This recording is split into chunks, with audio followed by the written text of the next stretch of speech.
इसको ऐसे कर लें? हाँ हाँ हाँ हाँ नहीं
again throughout the country and outside India in the field of international taxation and the direct tax.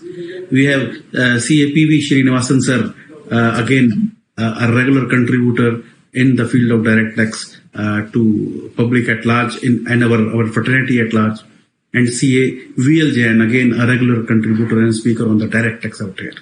I'm joined by our Direct Tax Committee Chairman, C.A. Chandrasekhar Chitle sir, and also our Vice Chairman of the International Taxation by N.C. Hegde sir. And to lead this, we have our moderator, Shri S.P. Singh sir, who is an ex-IRS, and everyone knows him who have been dealing with international taxation from our institute, that he is a regular contributor out there. Chitle sir, is the President sir along with you? He's along with me, but he is yet to join me here. If he joins, I will just ask him to speak for a few words. Okay, great. It's just in the process of checking. Great. So I welcome everyone out here.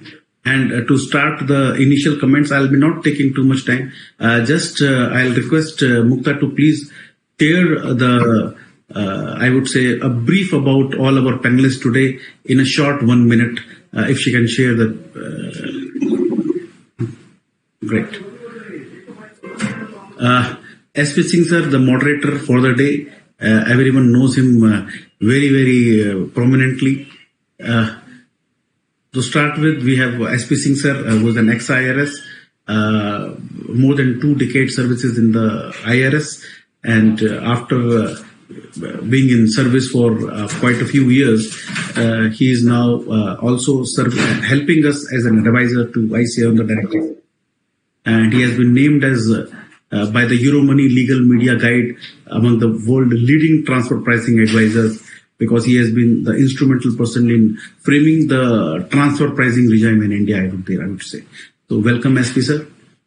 We have Kamlesh Varsne sir, Joint Secretary TPL1 CBDT, and we know that the way he has contributed to a great extent to the nation, I would say, that in the direct tax and international tax, he is a 1990 batch IRS officer, MBA from the IIM Lucknow, and also obtained the degree of law.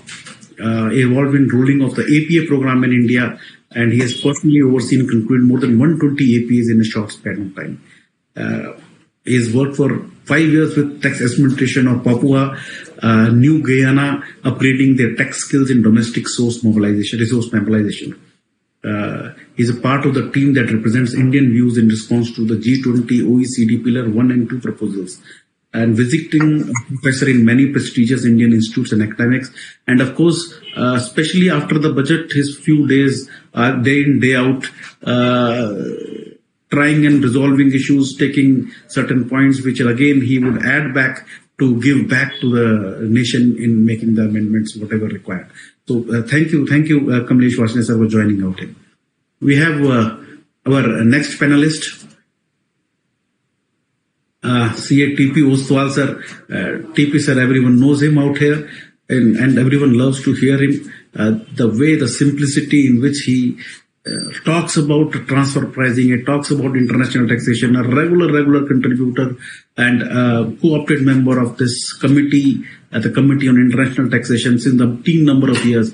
Even if you go abroad for any of the international taxation conferences, everyone in the world knows him to a great extent on the international taxation field.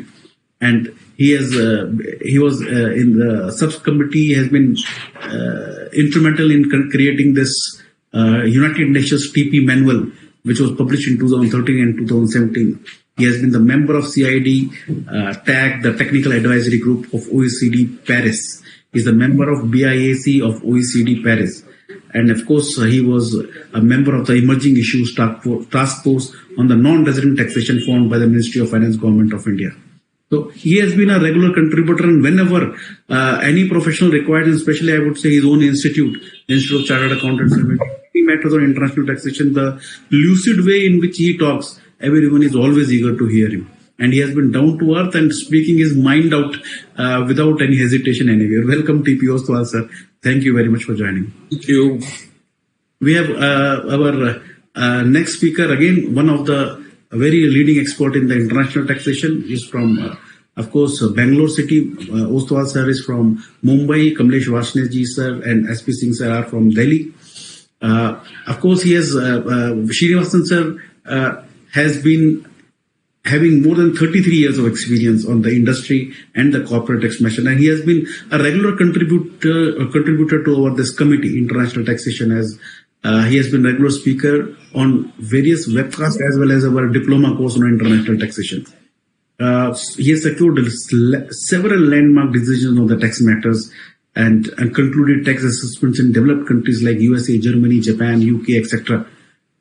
He is the past chairman of the State Tax Committee of Bangalore Chamber of Commerce and HNI Family Wealth Management. His biodata is front of all of us, and they all panelists would be speaking. You will know the depth in which they deal the subject. Welcome, Srinivasan sir. And we have also our next speaker, CA Dr. Vardhaman L. Jain. He is from Pune University. So we have got panelists from throughout the country out here. He is a co-opted member of the Institute on the Research Committee of PDC. He's been part of the Taxation Subcommittee of MCCIA and the chairman of the Professional Development Committee of the Pune Chartered Accountants Society.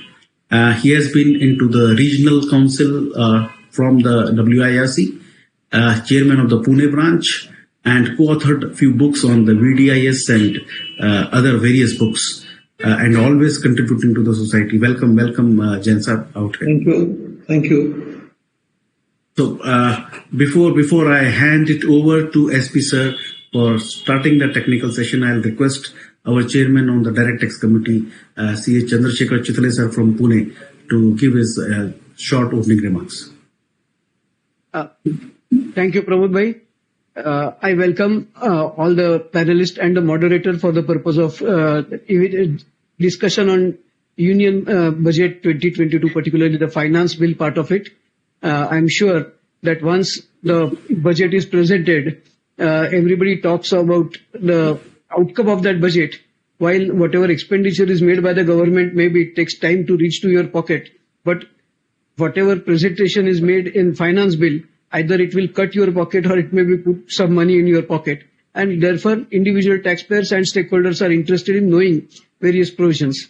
Now, this time, for commoners, there may be limited provisions, but there are more than 80 provisions. And for those tax professionals who are keenly desirous of knowing what various changes have taken place, I'm sure these discussions will throw more light on it, because maybe in a lecture there may be monologue and a lecturer may talk his piece of mind, but here we will get cross-section of views and opinions on various budget proposals which are there in the area of direct tax.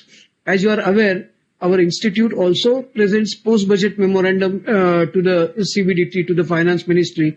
So at this juncture, I would also appeal all the viewers if you have any suggestions to make in respect of this particular presentation of a finance bill, you are most welcome to send it to us. And you are aware that the email ID of our Direct Tax Committee is ttc@ici.in. Of course, if you have any suggestions on indirect taxes or any other matters, they are welcome. Maybe respective committee will consider them, and where whatever is think appropriate, we will be including them in our post-budget memorandum.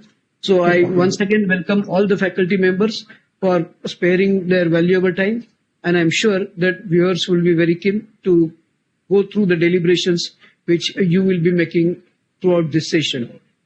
Thank you. Thank you, Chitra sir.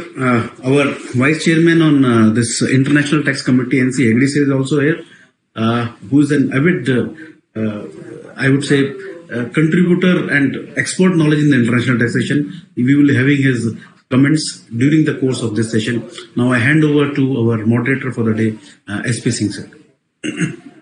Thank you, Pramod ji, and thanks, Chitle Sahab. It's nice way to start this discussion. First of all, I would like to thank ICI for giving me this opportunity to moderate this panel discussion on Finance Bill 2022. And I'm really privileged to have this panel with Kamlesh. He is a very, very forthright, open-minded expert in numbers and concept of economics and taxation. And one quality which he has not put in his brief bio is that he is a lover of his sports and he dances very well. So we someday, I mean, when we will meet physically and we'll have some seminar, we will request him for that. We have TP Ostwal. I mean, normally or lovingly, he is known as TPO, not Transfer Pricing Officer. But since he is one of the originators of the transfer pricing regulations, that name has come to stuck with him, and everybody calls him TPO. And Pramod ji has already talked about him. He is a man with golden heart and huge knowledge about international taxation.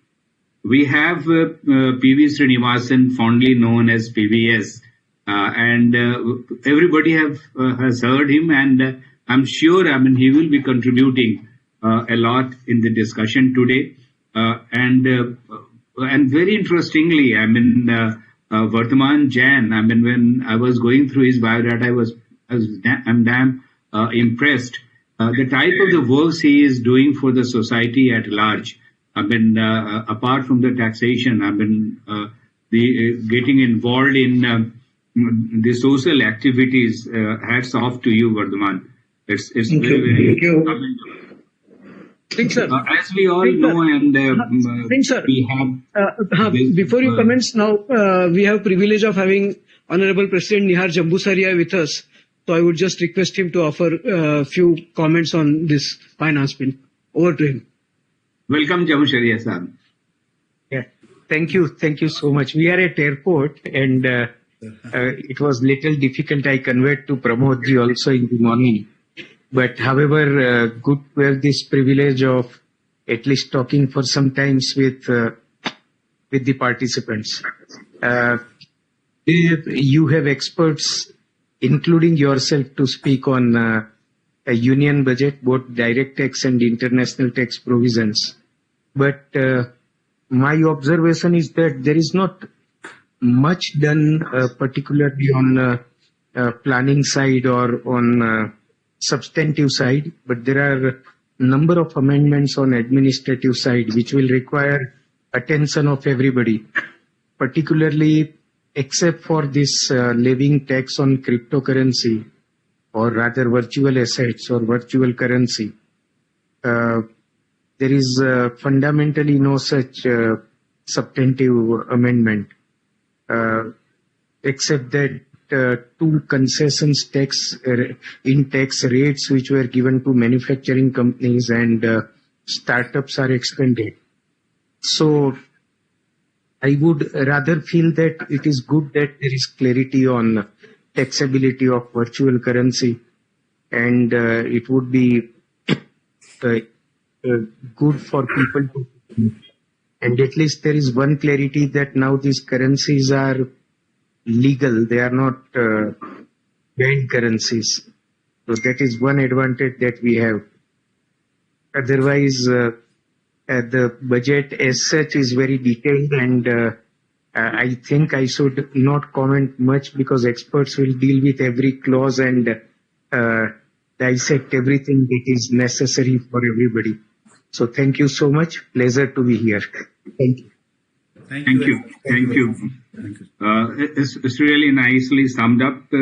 Many people have been expecting some big bang, as had been happening a couple of years back. But this government appears to have adopted the policy of not tinkering too much with the taxation law, except wherever it is really required. And that is the theme which has gone into, and what the finance minister said, that we are expecting a growth of 9.2%, which is among the highest among the big economies, which is a great tribute to the way the policies are being managed. The lesser the number of the amendments, better it is for people to understand. And the biggest need of the day is to have an administration which is very efficient and effective. That's what I think the finance minister is aiming at, and simplifying the law so that it can be understood by maximum number of people and easily without going to any expert. And I'm sure that we are moving towards a regime or a system where before introduction of any big change, the public will be consulted. And the CBDT has consulted on several issues before introducing the changes or issuing any clarification. I see in future, that is something which is going to drive. And we are basically, it appears, moving from making substantive changes in the finance bill, and rather whenever it is required or whenever the situation demands or circumstances demand, the government can bring in the changes as and when it is required. So I really compliment the TPL division for putting a long memorandum explaining the reasons for making any amendment. I'm not going into the thoughts which have gone into that. For that, I will request Kamlesh to share with us the thoughts which have been in the mind of the policy makers in the amendments which have been proposed in this finance bill. There have been some very important changes which are impacting people, as has been put by the previous speakers, particularly in respect of the virtual digital assets. People are trying to understand what is the definition, what's the scope, whether various types of digital transactions would be covered and to what extent they will be covered. And similarly, updated return, which appears to be a beneficial provision, whether it can be improved further so that the benefit can be taken. So there are several issues we will come to when the discussion progresses. But before we go into and start discussing individual provisions, I will first request Kamlesh to share the basic thoughts which have gone into drafting of this legislation, to the extent it is possible for him to share in a public platform. And then we will take up issues one after another. Oh, yes, Kamlesh. Thank you, sir. Thank you so much. And really a privilege to share my thoughts with the audience from Institute of Chartered Accountant of India. As has been, said earlier by the President and also by SP sir, the thought has been that we should have tax stability. There is no point, changing rates every year. That does not give a great message to the business community or to the stakeholders. So even though there was temptation to increase tax rate because of the COVID pandemic that government was facing, government has resisted the temptation and has maintained the tax rates. And also have not proposed any new tax in the last budget or in this budget. Even the crypto provision which is there, it is not a new tax in the sense that it was always taxable. Even if there was no specific provision for taxation of virtual digital asset, any income from virtual digital asset was in any case taxable, although clarity may not be there that at what rate and how income is to be computed. So to that extent, that clarity is supposed to be provided in this budget. But as such, there is it's not a new tax. Similarly, if you see section 115R, which is TDS on benefit and perquisites, so those benefits and perquisites were already taxable under section 28 clause 4. It is just that corresponding TDS provision was not there, which has been brought in. So all in way, no new tax, but it's always government, whenever they, all governments around the world wants more tax because the problem that they are facing. And India is no exception. India also wants that people pay their tax honestly. There is widening and deepening of tax base even without increasing tax rate, and we get more collection from our tax revenues. So you have seen that in spite of not increasing the tax rate, both direct tax and indirect tax have shown very good buoyancy. From last year, if we see that there is, direct tax have increased by 35%. One can say that last year was not a good base because it was a COVID year. So even if we go back to the year before, that means financial year 1920, which was, except for the last month, which was not a COVID year at all, from that also we have had a growth rate of 19%. That's also very healthy growth rate. And next year our projection is 13.6%. So all in all, it has been a very good collection, and that has been made possible by better tax administration. So what SP sir said, that what is the thought behind the budget? Budget is that how can we have better tax collection through legislative intervention in improving voluntary tax compliance, in reducing litigation, in providing clarity to our some of the provisions which are getting stuck in the court. So, through these measures, idea was that can we, we have already improved efficiency, but can we keep on? There's never an end to improving efficiency. Can we further improve efficiency of tax administration so that we continue to have very good buoyancy, and maybe, our tax to GDP ratio after falling in the year when we introduced reduced corporate tax rate, it has again now started going up. Can we improve this tax to GDP ratio further and achieve an all-time high? So that is the thought behind this budget, and the provisions which have been introduced in the parliament by the finance minister are trying to achieve that objective. Now, with this thought, I hand it over to SP sir. Probably once we go to the individual proposal, then we can discuss if there is any clarity, more clarity is required. Your feedback are always valuable. I mean, Institute of Chartered Accountant of India is one of the best stakeholder whose feedbacks are always valued very high by the Department of Revenue, by the CBDT. And I can assure you that whatever feedbacks I get today from here, we will consider all of them. Thank you. Thank you, Kamlesh. And very nice words to end the introduction. And ICAI also, though I'm not, as such a chartered accountant, but from heart I have become part of the institute. And what I have seen is that the type of seriousness or, everything which the institute carries, it's not only because it has been created by an act of parliament, but otherwise too, its whole efforts are to provide to the government whatever way possible about making changes to improve at the end of the day, improve the economy. So with this, I think, I read today that business in one of the newspapers that 2/3 of the people who were surveyed has said that the budget is good. A very, very positive response, and I'm sure the team deserves a big applaud for that.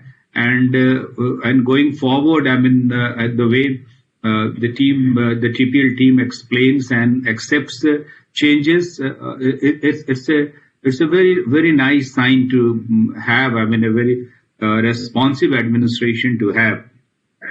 We all have been hearing and reading in the newspaper about one of the basic changes. I mean, introducing a concept which Kamlesh said that was taxed otherwise too, but providing the clarity and providing a certain certainty about those is the transfer of the virtual digital assets.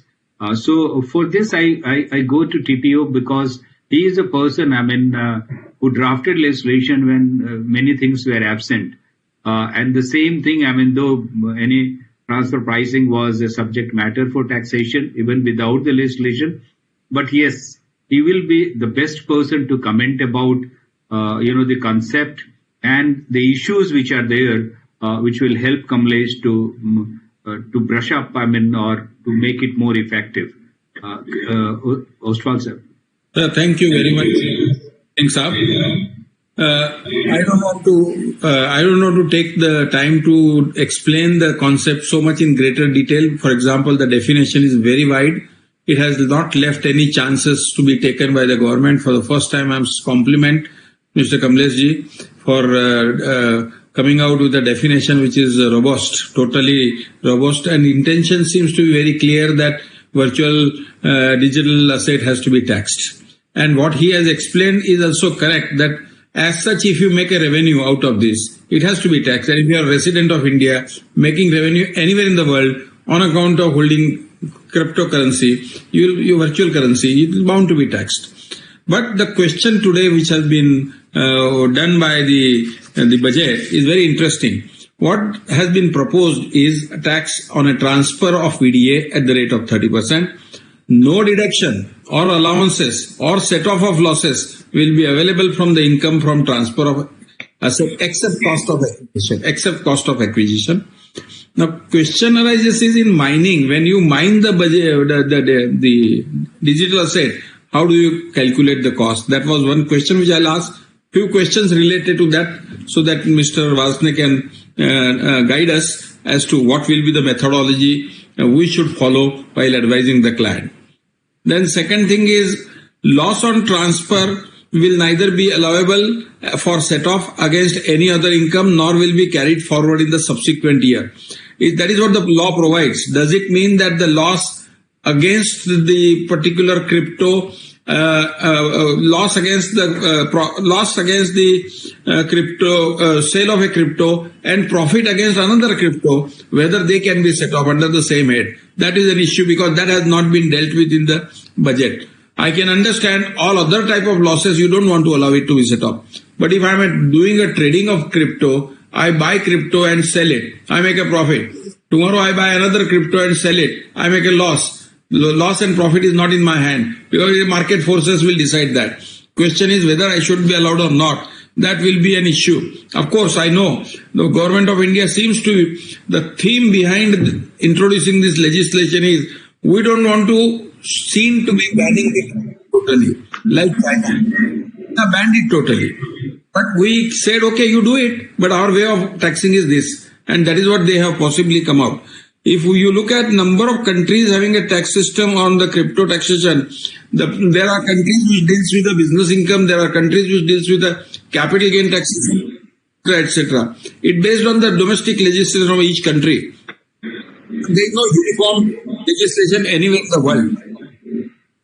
Next, the government has now proposed 1% TDS has to be deducted on transfer of a video by resident. Now, there are a number of issues arises on account of that. You see, for example, I exchange the crypto. I take one crypto and give it to another, and the second person gives me a crypto. What is the valuation? How do I do valuation? And how do I do the withholding of tax, TDS of tax?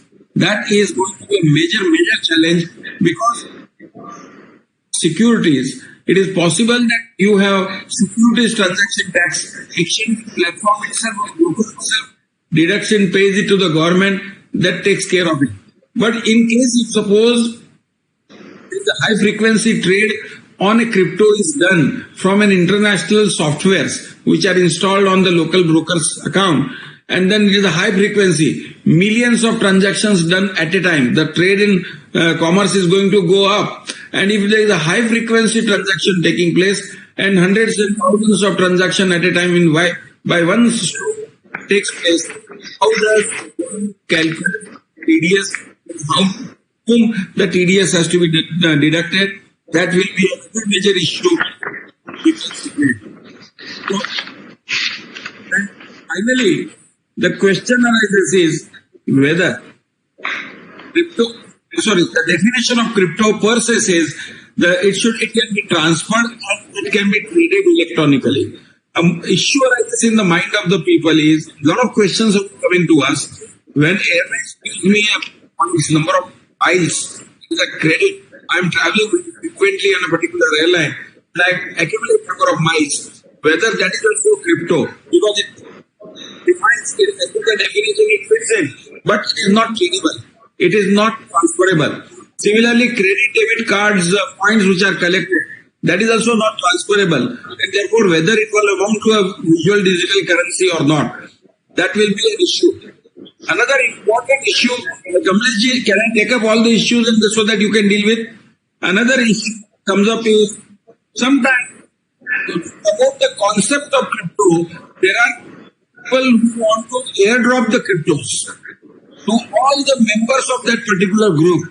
So airdrops takes place more than 50,000 rupees. Cryptos are credited to so that people are spoiled, their habits are spoiled first. They are given cryptos and then they start trading about that. Does it mean that you receive the crypto airdrop and you have accepted that more than 50,000 rupees value, you will be liable to tax under section 5627, not to 10. That would be another issue. And really, the issue is crypto, when you have this crypto exchange on e-commerce platform or operator, from e-commerce supply and services facilities through it, whether equalization maybe is also applicable simultaneously. Because crypto is done on a platform and it is done by the e-commerce operator. This is like a supply of services or goods, and therefore the equalization maybe also will applicable to in such cases. There is no clarity on that. How do you value the crypto? And then finally, GST authority. And the GST authorities also will levy 18% of the tax on the GST on the crypto. Will this be a viable business for people to carry it on? These are the few issues which I thought may be relevant and our audience may be possibly interested in knowing a little more clarity on this subject. Thank you, sir. If my panelists have some issue, we can raise the issue. And also, sir, I request all those who are not speaking to keep themselves mute so that the clarity of voice is there.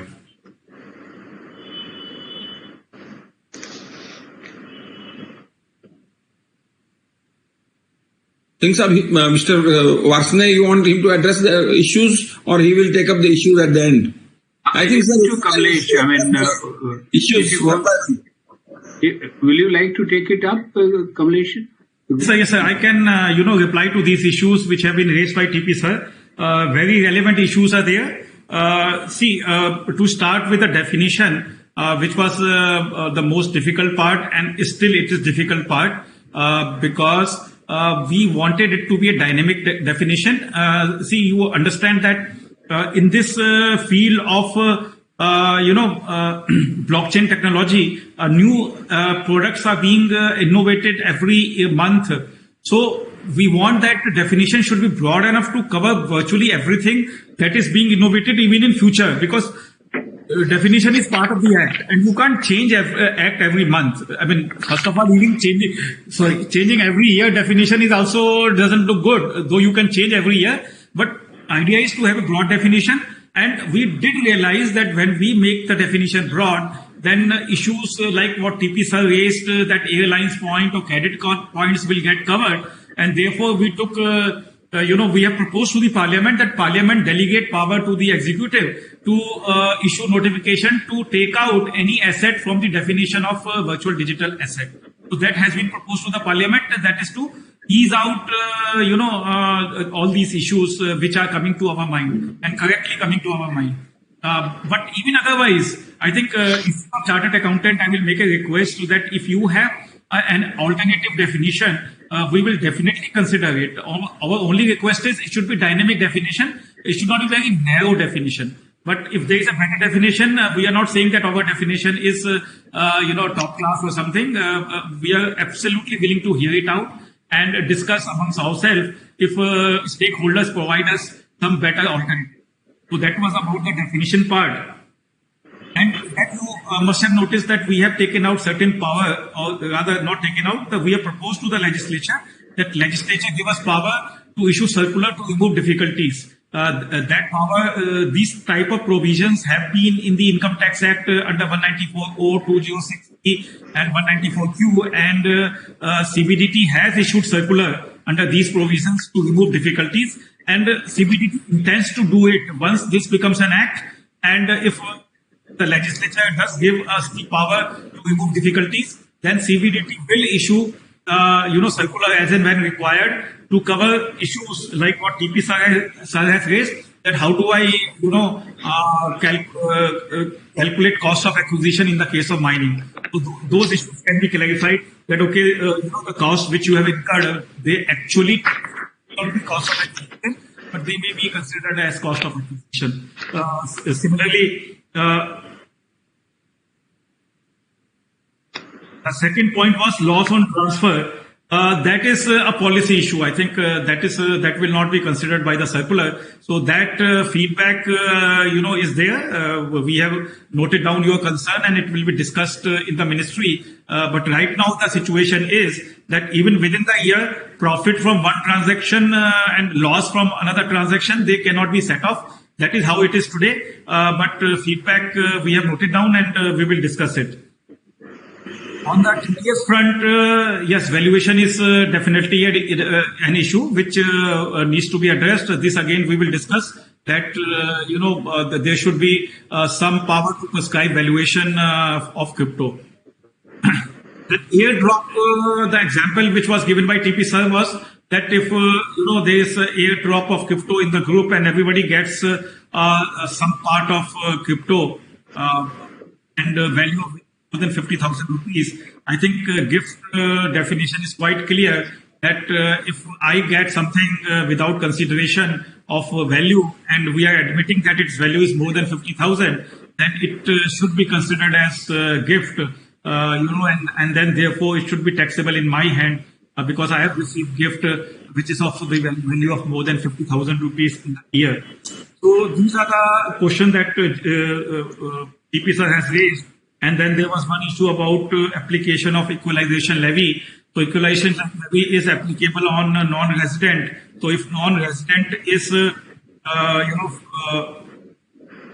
is doing some transaction in crypto, then non-resident, we have to examine whether equalization levy will apply to him for 2% tax to be paid by him as equalization levy. On the other hand, that's the TDS is on resident. So probably, we need to examine whether there is really an overlap or not. So we will examine this issue and then probably if any correction is required through a circular or otherwise, we will take action because what we feel that EL is on non-resident and TDS is on when transfer of asset to a resident. So we need to examine that under what situation there could be an overlap. So all these issues will be examined. And so far as GST is also leviable and 30% tax is also leviable, I think that's a policy call by the government. It's not right for me to comment. I think these are the issues which were raised by TP sir. If there is any more issue, I can comment on that. Sir, Kamleji, I had an issue. Am I audible? Yes. Kamleji, Mr. Ostwal also referred to the cost of acquisition thing. The original mining cost well, those will be considered as cost of acquisition for the original miner. Yeah, that's what I explained, that the power to remove difficulty has been proposed to the parliament, and if it is passed by the parliament, then CBDT would come out with some kind of a clarification that how cost of acquisition would be counted in this case. And one more point, last point, was on we have not classified crypto as a virtual digital asset as a capital asset, though we have used terms like cost of acquisition and transfer. We have countries like US, Canada, where they are calling it a capital asset. We are following almost, I think, the pattern where in Germany where they treat it as a 30% business income or a personal asset income. Any specific reason?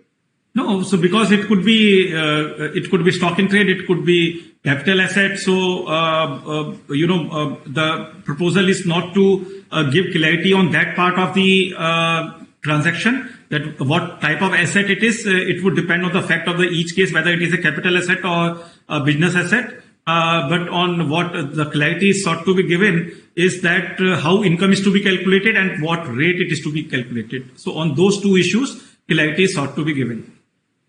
Thank you. Thank you.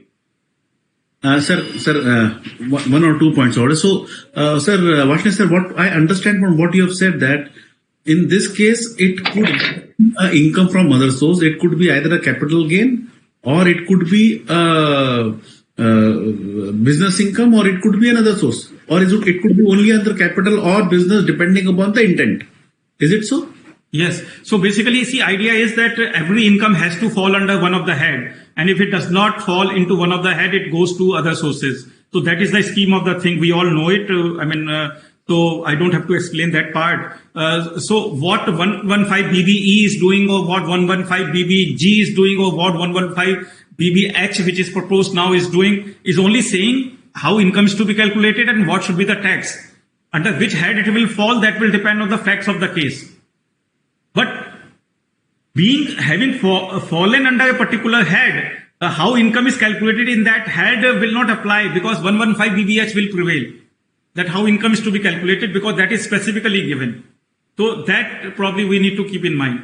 So sir, in this case, if I say so that in case of relatives which are covered under section 56 to 10, they give this VDA. So the cost in the hands of the donee would be the cost which was there in the hands of the donor? So once again, see, now 56 comes into operation when I give, this virtual digital asset to my relative, and then 56 to 10, it is not taxable. Okay, then what is the cost of acquisition in his hand? Cost of acquisition, how does it, take it if it is a capital asset, then it takes from that's 49 and all that. So, one really has to take that whether it is a capital asset or not. All those things will come into play at that point of time. So, the simple question, suppose the fact is that it is a single transaction. So it is not a business, it is a capital gain. So will the cost to the previous owner would be deemed to be the cost in this case? Some clarity can be brought in. Just a thought. No, I think that cost to the previous owner, which is written in the Act, we can examine it again. I don't remember the wording. It says when it is exempt under 47, then it is. Yes. So basically, we need to see because it is exempt under 56, not under 47. 47 also it is a transfer of it is a gift. So when it is a gift, 47 is applicable. It becomes exempt. So we need to see. I think these are the points we have noted down. We need to see how they interact with each other, so that clarity is to the taxpayer that how it is to be treated. But these are very valid points which need to be examined. Sir, one very important point again. Just to supplement Pramod bhai, I think for the purpose of book profits also it may be necessary to consider whether it is business income or otherwise. Because if it is business income, then maybe it will impact book profit either way, business profit or loss. Yeah, in the case so of clarity could be better. In the case of companies, book profit would be there. So वो तो वहाँ पे होगा ही होगा. Sir, another very important point is the way this TDS has been drafted out here. And especially in the case of where the transfer is by way of whole in kind or in part where there is no cash against VDA. Now the issue is how would the transferee ensure that the tax has been paid before releasing that consideration? Now the issue is I don't know that if I am giving a car against which I am getting a cryptocurrency, a VDA. So I don't know what would be his gain, and how would I tell him that, okay, have you paid it or not? Will he give me a certificate? His cost, I don't know. And second point, in case of there is no withholding of tax, right? So there is no liability on me. So non-insuring, there would be no statement in I would pay. There would be no 40 AIA deduction because I have not collected TDS. So there is no disallowance out there. I have not collected, so there is no requirement of payment, so no TDS certificates, no TDS statements. But then putting that into 194 as that the person responsible for paying such consideration ensure that the tax has been paid before releasing the consideration. So how would that be put into the procedure? So how, it is already in 194B. How does it happen there? So, in KBC, forget KBC. KBC, the cash money is given. Let's say so many other TV programs where, in kinds are given. How does it happen there? Sir, there it is different. Why? Because suppose there is a game where I say I gift a car. So I ensure that before handing him the car, I say you pay this amount, I'll withhold the tax, you give me that money, I'll withhold, and then I pay. But here it is different. Here is that suppose, sir, you are having a car, I have got a digital asset. So I have given that digital, I have to give to that VDA, and you have to give me car, you have to insure, not deduct, that I have paid tax. The same thing is 194B. Same language, exactly same language in 194B. There is not even one word different. 194B is in relation to urban asset, urban agricultural land? Oh, winning from lottery and crossword puzzle, all those. Sir, that is again a bit different, sir. Because here the other person is not giving me anything. Only the person who is paying, he has to ensure. In exchange, the other person is not giving anything. So his gain, I don't have to calculate. See, once we have understood 194B, it could be easily implemented there, because what you have done is that 194B is that, I am running a game and then, I'm giving you a car for winning that particular game. So I have to ensure that you pay the tax before I release the car. Same thing is here. I have to ensure that you pay the tax before I release the asset. If it is in kind, if you are giving, Sir, only difference between 194B and this provision is there the tax is payable on the entire amount of gift, entire amount of the winning. Here it is of the difference between the cost and the price which he is getting. So there may be some difficulty. So kindly see this, because this would be practically there could be issues. So consider that. Okay, what we can do, Pramodji, we will draft, a short note on this and share with Kamlesh, as our post-budget submission, which he can, because now you have highlighted this, so he will be very alive to, any suggestion on this point. Let's go ahead. I think we have spent almost 40 minutes on virtual digital assets, and I have seen this in all the conferences where Kamlesh has attended. This is a new concept. Digital currency we have been hearing. Many of us are only reading in the newspaper or listening to that, but not experience that. So there are many issues which are bound to come, and as Kamlesh said, that this is not a static but dynamic law, and we have to keep it like that, because we do not know. The thing which bothers me is about the TDS. Whenever any transaction happens, if TDS is to done, and as TP was mentioned, that there can be so many transactions which can happen between two currencies. That will be something which has to be taken into mind. Yeah, TP, last question. Then we'll move to other topics. The question which was asked and that remained answered by Mr. Kamleji is that in a high frequency trade, which is done through the algorithm and not manually, a huge transactions takes place. At a time, there could be hundreds of thousands of people who are selling. Of course, this concept once grows up, then only it will happen. Marketplace will establish and then will happen. But the law has already been enshrining these provisions of TDS.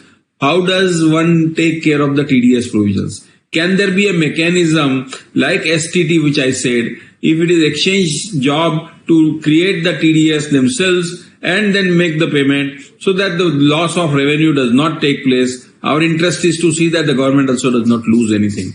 Yes. And also identification of the buyer and seller takes place. Whole idea of TDS is that. And if that happens, I think the job is achieved. So therefore, in a high frequency transaction, today it is happening in the stock exchange. High frequency transactions are very regular. Some of the brokers are using software algorithms on software for doing transactions. And therefore, how do you deal with the high frequency transactions in crypto?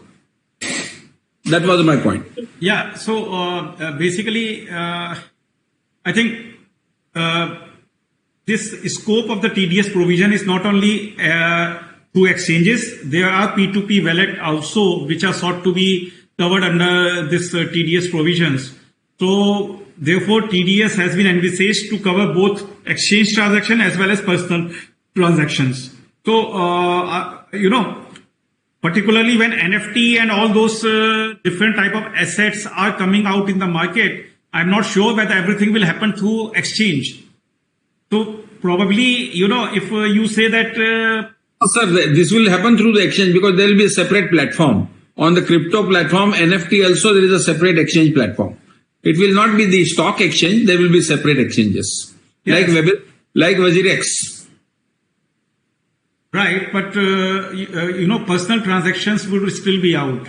In the sense that when you are doing P2P transaction, person-to-person transaction, they would still be outside the scope of TDS, even in that case.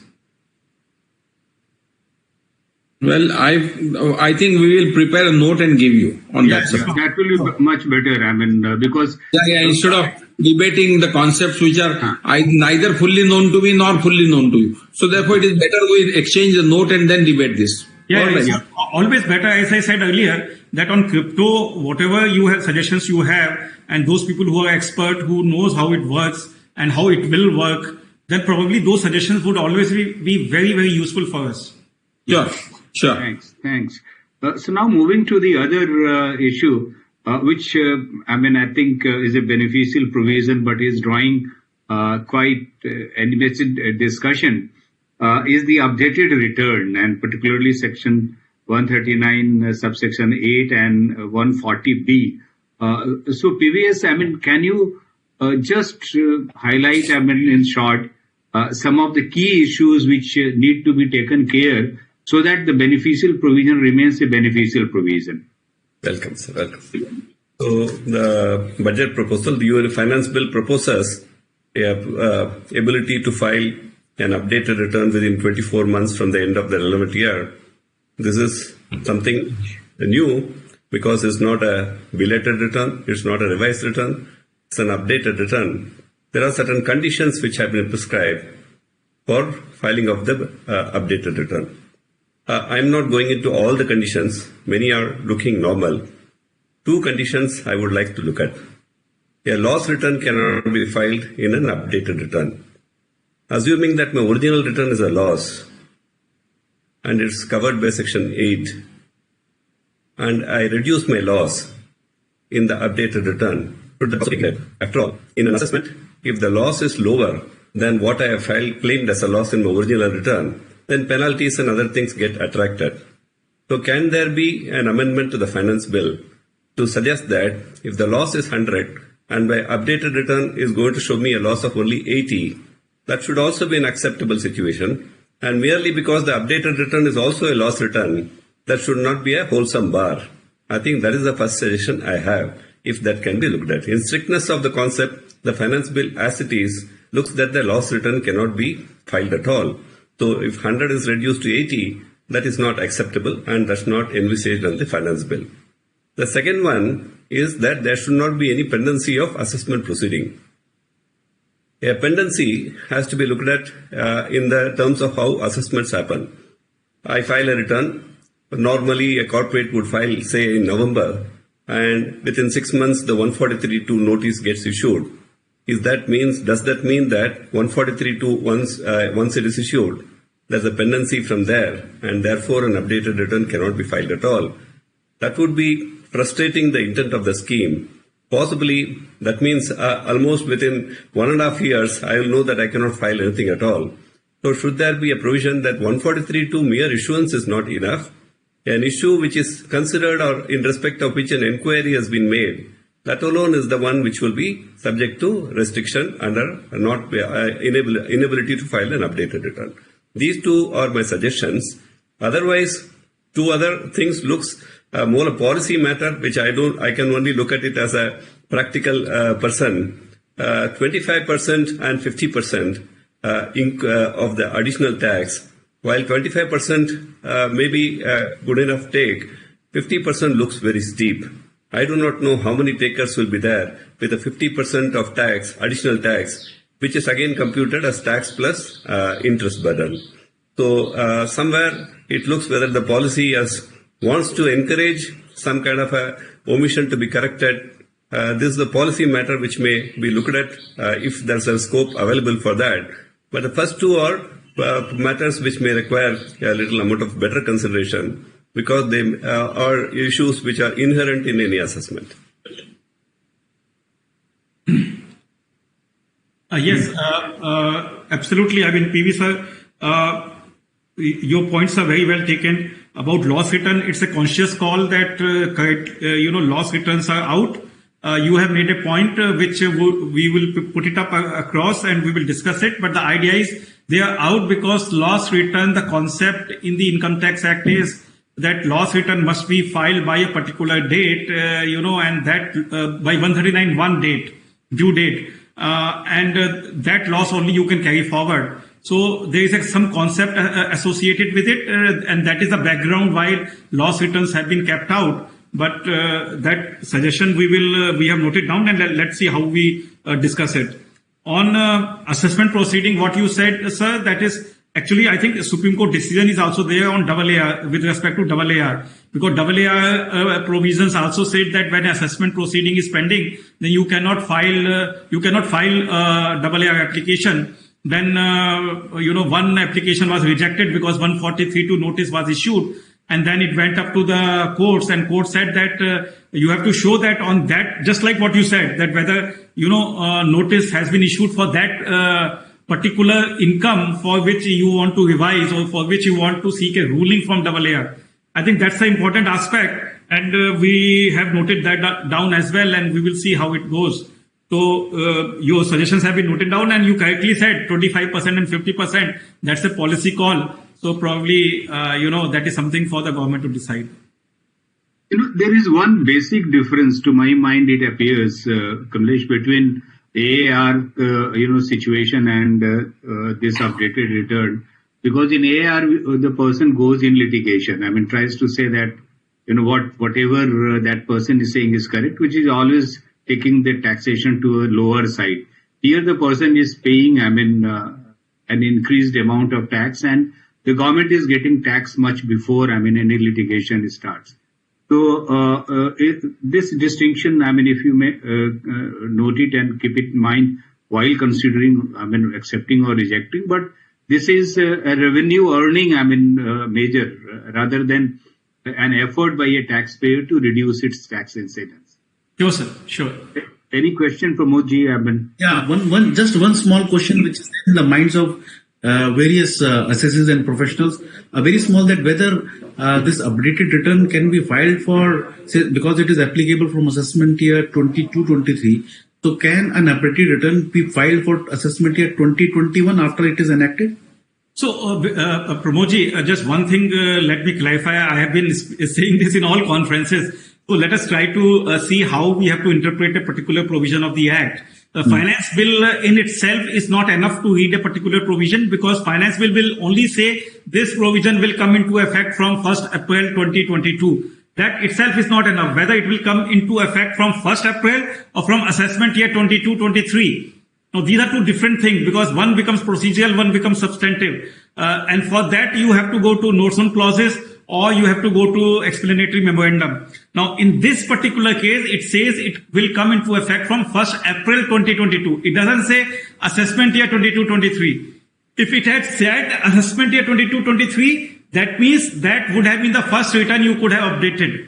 But because it has said 1st April 2022, that means on 1st April 2022 or after that date, you open the Income Tax Act, you will find this provision, 140B or 139(8)A, which allow you to update your two earliest return. That is how you will read it. Sir, because this is not under 140A, so 140B is additional tax. So separate challan or procedural, it would be under 280 or that only? No, that we will examine. Okay. That we will examine it and we will do it. Thank you. VL Jain Sahab, you have any question? I'm just supplementing what Mr. Srinivasan said. The clause B to the third proviso in the proposed 139(8)A, which talks of the exclusion where any proceeding for assessment, reassessment, recomputation or revision is pending or has been completed for the relevant assessment in this case. I was just wondering whether we are envisaging a case where the assessment is completed, there is still time available, nothing has been brought on record which would implicate the SSE, and if he proposes to update, then he is being put out totally. That is what is the proposition. So, right now the way it is worded is any proceeding for assessment is pending or has been completed. So right now it's in the negative list, but as we have discussed, this issue can be discussed here. That what is that that we want to do, whether we want to put them under negative list or not. But right now it is there. Of course, as I said earlier, that issue can also come up. Something like AAR, that what is the meaning of the word pending?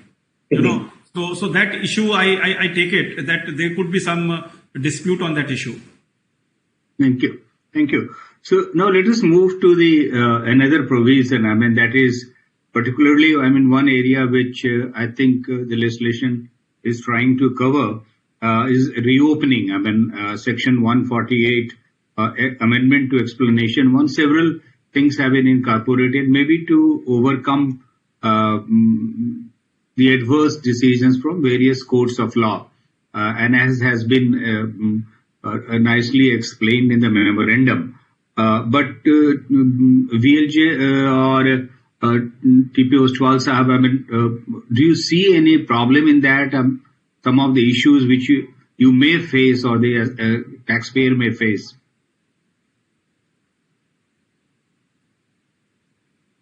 So Jain is taking up? Yeah. You could go ahead, Mr. Oswal. You could go ahead.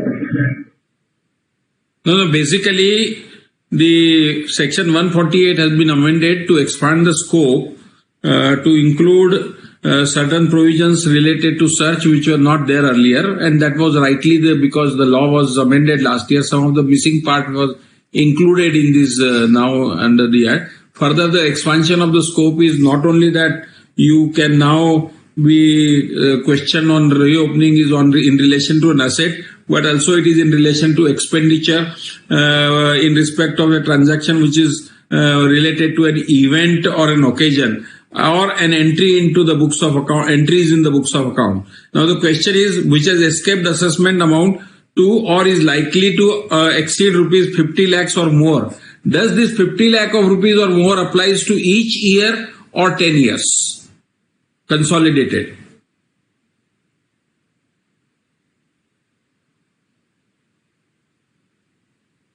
And second thing is the information received. If it is not flagged by risk management strategy, when can the same be considered as an information as envisaged under section 148, and the taxpayer could be subjected to reassessment proceedings by issue of notice? See, on the first question on that 50 lakh rupees, let us try to understand what was the situation before. In section 149, before 2021, the situation was 6 years was the limit, and beyond 6 years you can go only in such cases. And it was, exactly the same language which was written there, that is represented in the form of an asset of more than 50 lakh, and that 50 lakh limit used to apply cumulative. It was not that individually in each year it should be 50 lakh.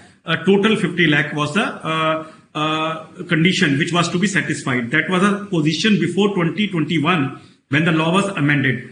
Now, in 2021, when the law was amended, 6 years was brought down to 3 years, and beyond 3 years, this 50 lakh was brought in here. And 50 lakh was then applied for all cases, not only such cases, non-such cases, because under the new scheme, there was no distinction between such cases and non-such cases. Okay. Now, once this was done, then if you actually see the practical experience, there were views that represented in the form of an asset. At what point of time? Because even if there is a expenditure which has not been disclosed to the tax department, it probably would be represented in the form of an asset at some point of time, which could fall within that 10 years period. Similarly, an entry into the books of account, and it was actually how this provision was also being interpreted, that entries and expenditure would also represent asset at some point of time, so they would get covered. Even earlier they were getting covered when this was part of a search provision. So now when this was interpreted like this, and one probably by shifting from a search provision to 149, one thing that happened was that 50 lakh started being applied for each year individually. I think that was something which the executive thought that is not the correct thing which should have happened. It should continue to be what it was before, that 50 lakh should be seen consolidated. And therefore the amendment is being proposed. And when the amendment is being proposed, it is now clarifying everything, that your income escaping assessment above 50 lakh could be in the form of an asset. It could be in the form of an expenditure related to a transaction or occasion, or it could be in the form of entries. Then it later explains that if it is in the form of an asset, or if it is in the form of expenditure for any event or occasion, then 50 lakh is to be seen together, not for each year alone. However, if it is in the form of an expenditure in relation to a transaction, or if it is in the form of entries, then 50 lakh would be for one time, or in that one entry or in that one transaction.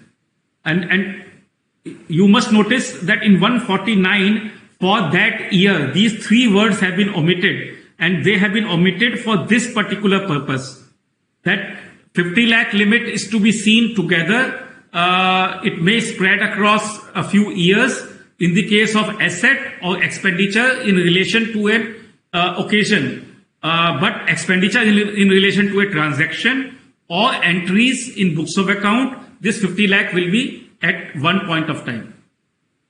Okay. I want to ask, sir, the new entries which have been made in this subclass B and C, 2 and 3, if I say, after asset. Sir, entry in the books of accounts is a wide gamut, if I may say. Any assessee who is required to maintain books would obviously enter transactions into the books of accounts. It cannot be that every entry will trigger a reassessment. It should not also upset the settled principle of change of opinion. Possibly the entry in the books of accounts should result in some kind of an undisclosed income, undisclosed investment, which the entry is hiding, but because of verification through third parties, it has surfaced. So I would like to know whether, for example, if I have classified something as capital revenue expenditure, and the revenue thinks a little later that it ought to have been a capital expenditure, does it mean an entry in the books and therefore it would require 147? Likewise, I have treated something as capital receipts, but the revenue later on thinks that it should be a revenue receipt. Should it be an entry in the books which should be corrected? Possibly, the scope of entry in the books should be a little more restricted in line with the object of reassessment, that it will be a rare event. It will not be a regular event.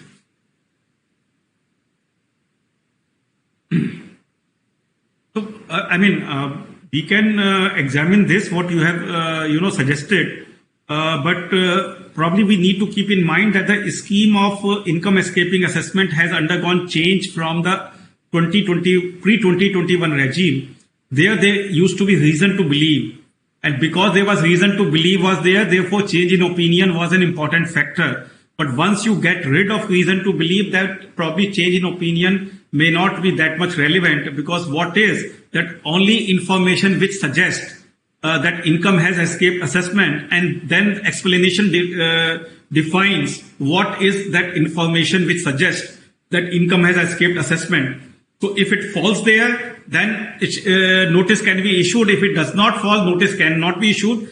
And even before issuing notices, there is a procedure that one will have to follow. Let's try to understand that now 148 will not be given indiscriminately. That wherever we receive information, issue 148. And then taxpayer is explaining us that this is perfectly fine. It is already reflected in my books of account.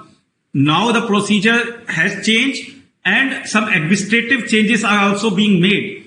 That is, whenever we will get the information, we are informing you that this is the information we have about you. And if that sharing with you happens at the time of filing of return, you take that into account. And if that information sharing is later on, then that information comes to us after you have filed your tax return, then we examine whether that information is captured by you in your tax return or not. What we call as e-verification scheme. So that e-verification scheme, which has already been notified, is a precursor to issuance of notice under 148.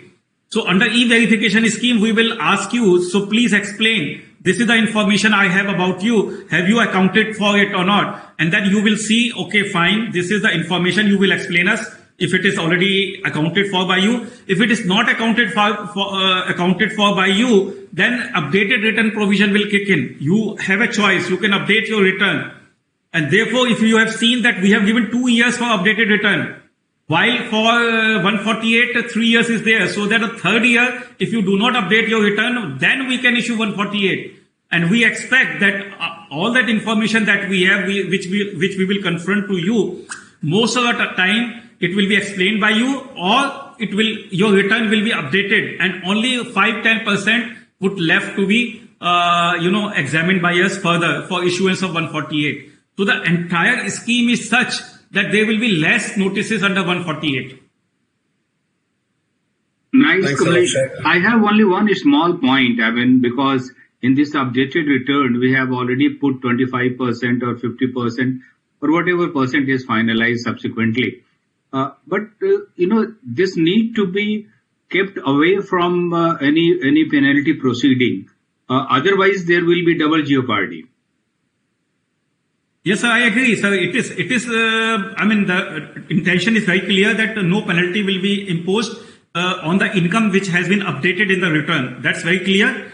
Per our reading of section 270 capital A is that it is a penalty is not leviable. But if there is any doubt, that will be clarified. There is no doubt on that penalty is not leviable on the income that you update in your return. Thank you. Pramod ji. Yeah.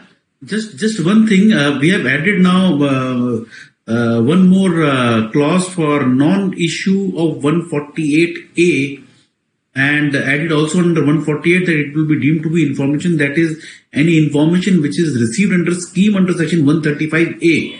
So sir, what is that scheme? Has any... The same e-verification scheme which I explained to you just now.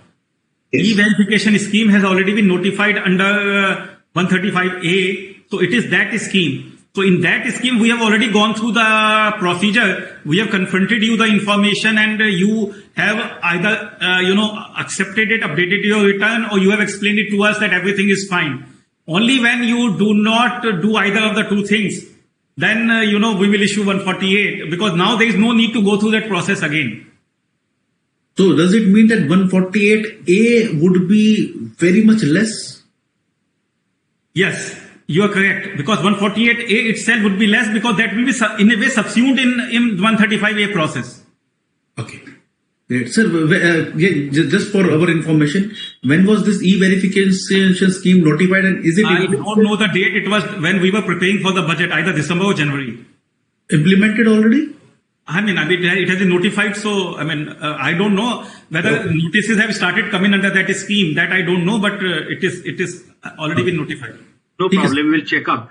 There is one suggestion for the participants. I mean, whenever you are giving question, don't ask for clarification. The question should be on the finance bill.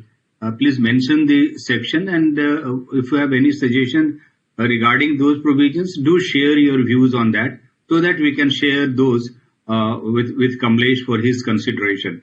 Mr. Jain, VL Jain Saab, do you have any suggestion on this, or should I move to the... No, I'm okay. Fine. Great. So now we move to two other issues, which are again, to proposed amendments, which prima facie appear to overcome some adverse, decisions from the revenue perspective. They are in respect of section 14A and on section 40, that is Cess and surcharge. So first, let me take up 14A, and I will invite Mr. VL Jain to give his comments. And what are the points he thinks need to be taken care of. Sure. 14A, as we are aware, the amendment that has been proposed is in relation to the issue that if there was no exempt income earned at all, in that year, the disallowance under 14A could not have taken place. So was the decision as held in Cheminvest, etc., various decisions. Now, to overcome those decisions, we have made this amendment. There are two amendments in 14A. One is by way of an explanation, and one is in the commencement of the section itself. The commencement of the section itself is only talking about notwithstanding anything contained to the contrary in the Act. That means if the expenditure was otherwise allowable under any other provision of the Act, now 14A would bar that allowance. But the more important amendment is the explanation. And I shall, before I run through the explanation, because it is talking of covering up a case which was dealt with by Cheminvest, say, where there was no exempt income, I would draw the attention to the section 14A and to the rule 8D and the difference in the wordings in the section. In 14A, subsection 1 said, in relation to income which does not form part of the total income. So it talked of in the present, that in the present return it does not form part of the total income. And what is sought to be covered is that even in future, if that income is going to be not forming part of total income, then we would not want you to give an allowance of expenditure.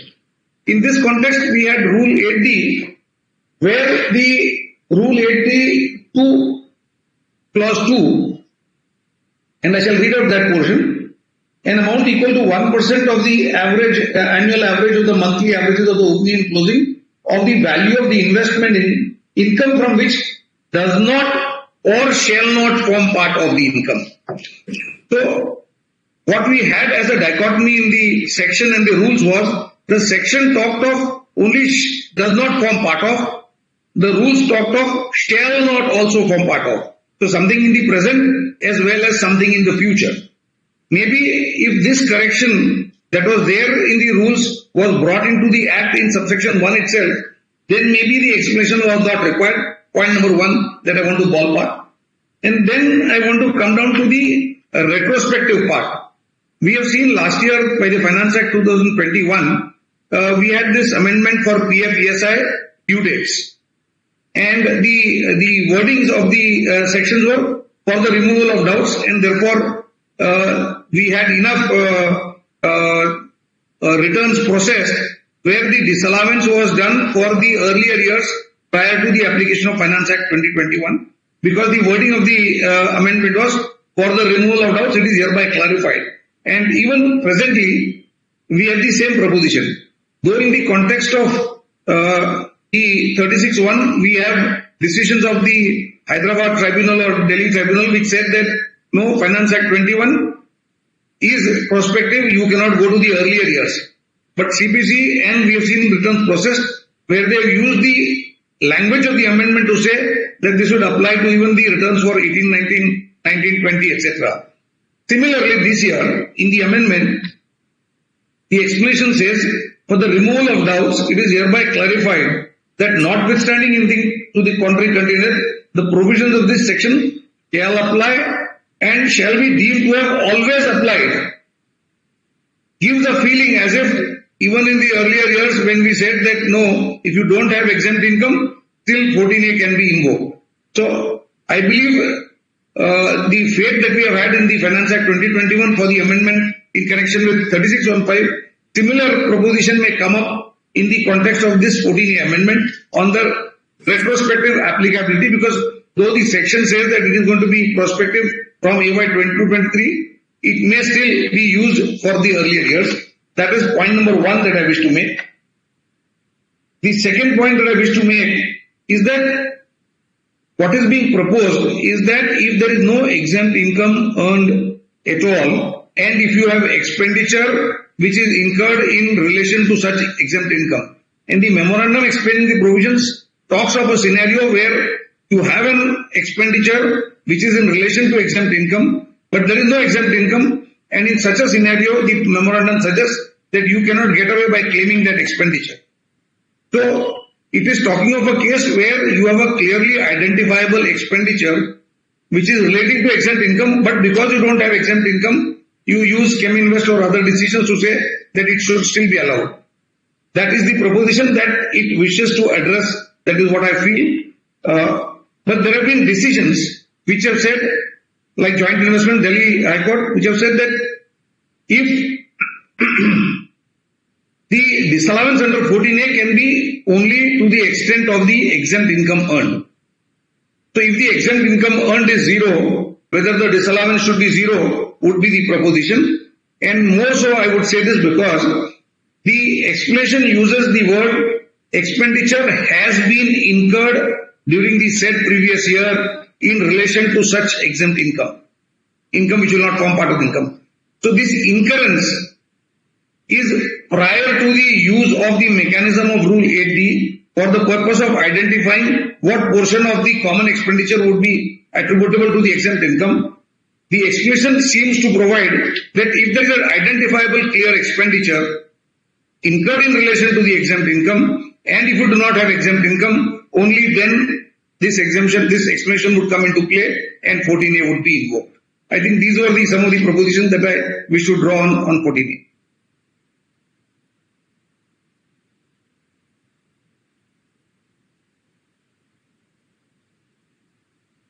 Would you like to comment on the observations or? Sir, I will like to comment on only that High Court decision that disallowance will be only to the extent of exempt income. Now, to say that only Chem Invest has been overruled and not the other decision probably won't be correct. Because how is that situation that, I have incurred an expenditure of 1 lakh rupees, and if I get zero income, exempt income in this year, then explanation will come into play. But if I get 50,000 rupees of income, then explanation will not come into play. I think that is something which is, I don't know. I mean, in my view, it is way stretching too far. It will apply in either case. It's clear that this expense will not be allowed as deduction, irrespective of fact that how much income you have earned or you have not earned any income. I mean, so we can't have a situation that, taxpayer gets advantage by, having some income, but not having income, he is at a disadvantage. Thank you. Yeah, Ostwal, sir. Sir, we have brought this amendment under the Income Tax Act when virtually the dividend income is now fully taxable. So what is the rationale behind this? Is it only applicable for other than the dividend, which is a taxable income? Or it is for the future to take care of such exemption likely to arise under the Income Tax Act, which is not the stated policy of the government. Now, government does not believe in giving exemptions. So the government therefore should not have the disallowances also, because this is not a retrospective, it is prospective, no? So it's still some interest on units are tax exempt. I mean, that is also there. So, I mean, it's not that it loses its utility after dividend has become taxable. So, but yes, the utility will be less. That I agree, but still it still has its utility. Okay, understood. Thank you. Now we come to Cess and surcharge, particularly the amendment under section 40 and that too retrospectively going to 2005. I mean, normally we are avoiding, the government is avoiding any retrospective amendment. So, what was the logic for going to 2005? That's number one. And other questions, Ostwal and PVS will be, they have some questions. So they will be putting those to you. So, sir, section 42 has been amended to cover the cess, which is to be disallowed, because the practices were different practices were being adopted based on number of decisions by number of taxpayers. Some were paying taxes earlier, but then later on they stopped paying taxes because the courts have allowed the cess is not to be cess is deductible expenditure, and therefore. TP sir, just one thing. You said some were paying taxes, but I thought in the first year, initial years of operation, all were paying taxes. That is why I say some in the sense now that statistics I would not have. Possibly government has the statistics. What you are saying is correct. I never wanted to say that. Yeah. Anyway, so people were paying taxes earlier, cess was paying. But the issue is, please understand, under the Income Tax Act, you are defined income tax including surcharge. So therefore, income tax as well as surcharge both are used for the purpose of central expenditures, and you are giving account to the parliament. But as far as health cess and education cess are concerned, in the parliamentary proceedings or your budget, there is no separate explanation given to the taxpayers where you have collected this money and where you have used this money. And therefore, when you are collecting health and education cess, which is not within the purview of income tax, the treatment has to be used for a specific purpose and not for general the recovery as per the budgetary recovery and used for the way in which income tax is used. Is it that my understanding is correct? And if that is so, then there should be some little distinction between income tax surcharge and health and education cess. That is, of course, based on your explanation. My knowledge on the subject is little bit limited, so I would like to get your clarification on the subject. Second thing, you have amended this section retrospectively from 2000 assessment year 2005-06, but that is 17 years before. Very well understood, because the law was introduced in that year first, that cess was introduced. Now you have the provisions under the Income Tax Act, which you can go behind the taxpayer only under section 147, 263 or under 148, as the case may be, or 154. That there is a limitation of the period. How would you take care of all the taxpayers? That was one. So if you want to bring level play field for everybody, on the same level. So as far as reopenings are concerned, only up to 10 years you can do this. And that too if the cess is more than 50,000 rupees or so. Can you just throw light on that? Yes, I think this is logic of, first the logic of retrospective amendment. So when this government first, was formed in 2014, the first budget was presented on 10th of July 2014 by late Shri Arun Jaitley ji, and he said very clearly that retrospective amendment is the sovereign right of a government. That is very clear. But our government will not do retrospective amendment which impact investor sentiment. Ordinarily, we will not do. So when he said ordinarily we will not do, he also kept scope for some genuine situations. And I will explain why this will fall under that genuine situation. And when he said it should not impact investor sentiment, this particular amendment does not impact investor sentiment. Right? Taxpayers themselves were paying taxes, were not claiming it as a deduction. All taxpayers. It is only when few started claiming it, and then courts allowed it. And I will explain why it's explained in the explanatory memorandum as well, that why court decisions are probably not correct. And then people started taking as an additional ground of appeal in ITAT. Because they had not claimed it earlier, but because their cases were pending in ITAT, they started claiming at additional ground of appeal. And in last 2-3 years, they actually started claiming in their tax return. So this is the situation. So in this situation, how can any government, when they know that these decisions are not in line with Supreme Court decision? Now TP sir said that, education and health surcharge is for a specific purpose. Will that change the character of deductibility? Because it is still going to Consolidated Fund of India. Tax and surcharge are going to Consolidated Fund of India. Cess is also going to Consolidated Fund of India. That means there has to be an appropriation bill in the parliament for using that money. Whether it is surcharge or whether it is health and education cess, there has to be an appropriation bill. Only difference is that when it is tax and surcharge, that appropriation bill would be in the form of what has been announced in the parliament, that this much money will go to this department, this much money will go to that department, this much money will go to the poverty alleviation, this much money will go for road construction, this much money will go to port construction, so that will be that discretion finance minister has at the time of budget. But for this money, to that extent, finance minister does not have discretion. It has to go for education and health purpose. But still it has to follow the same process. Parliament has to authorize its expenditure. Parliament has to authorize which state it will go.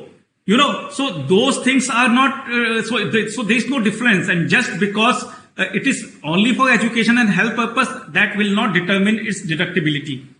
Deductibility is because when we impose cess in the Finance Act, we write this cess is additional surcharge. We are only calling it as health and education cess. And we are not writing it now. We wrote it in 2004 budget, first time when cess was introduced, that this is only an additional surcharge, nothing else. And in K. Srinivasan, Supreme Court said that additional surcharge in the Finance Act is equal to income tax. It's a very clear-cut decision. There is no ambiguity that cess is an income tax.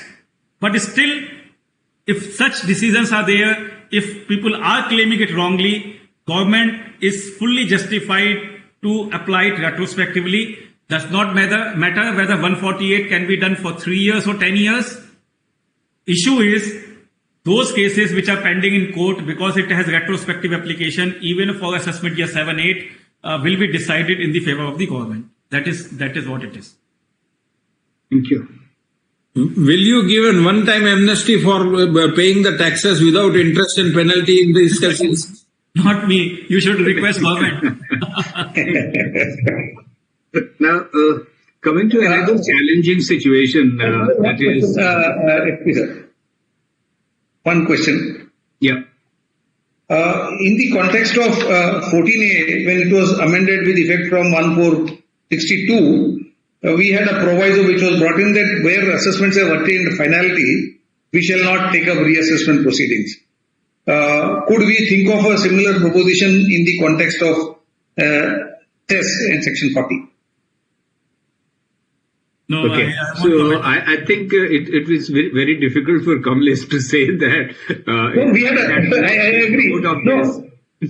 We had a circular specifically after the Finance Act 2001, which said that where matters have attained finality, we shall not go about reopening. I understand cases where the matters are pending before the courts. This is a policy decision which completely falls in the prerogative of government. I am here to clarify the provision of the budget outside my jurisdiction. What we can do, VL Jain Sahib, is that in our submission we can give it for consideration by the Finance Minister. Now, one question which I think you were raising is regarding, Section 68, that's the source for source, and the difficulties which you feel the taxpayers may be facing. So can you please, highlight those things? You're asking Ms. Jain or me? No, Mr. Jain. Anyone? Yes, sir. Yes, I shall take it up. What is being basically proposed in Section 68 amendment now is that you shall have to explain the source of the source. And that is what the amendment basically talks about. There were 2 or 3 propositions that I had. Of course, it is negating the decisions which were there, which said that you can explain the source, you need not go to the source of the source. Now that those decisions will stand negated. Fortunately, this amendment is from assessment year 23-24, so any fresh loans and borrowings could be taken with this amendment in mind. My only question there was, one is the amount of effort that would be required by a taxpayer to get to the source of the source. Getting to the source was a job in itself when the number was large. Now to getting to the source of the source and to ask him to explain the same, fulfill the same three conditions for section 68 would be a tall order. Point number one. And point two is that does it look like now that once in a particular borrower's case, a 68 edition is envisaged after the amendment, it would be an automatic case for the lender also to be a case for addition, because his source would not stand explained and therefore the original borrower is being punished. So once a borrower is punished for section 68 addition, it would almost snowball into saying that the lender in this case would not explain his original source and therefore he also has to suffer. Those were the 2 points beside the procedural difficulties which I am not referring to. I have a few more points on that. So the question is, we are now saying every borrower has to give source of source, where from he has borrowed the money and what is the source of the lender. Now the question is, does it apply to even a regulated entities, for example banks, the NBFCs, or those who are regular taxpayers? That is the major. If that be the case, then it will create great difficulties. If I have to borrow money from the bank, how do you expect bank to give you source of source? How do I give source of bank?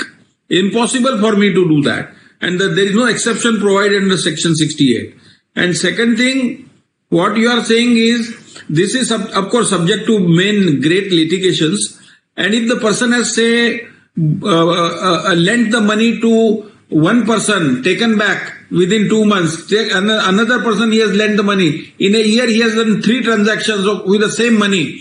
It means every 3 borrower will have to show the source of mine who has lent the money.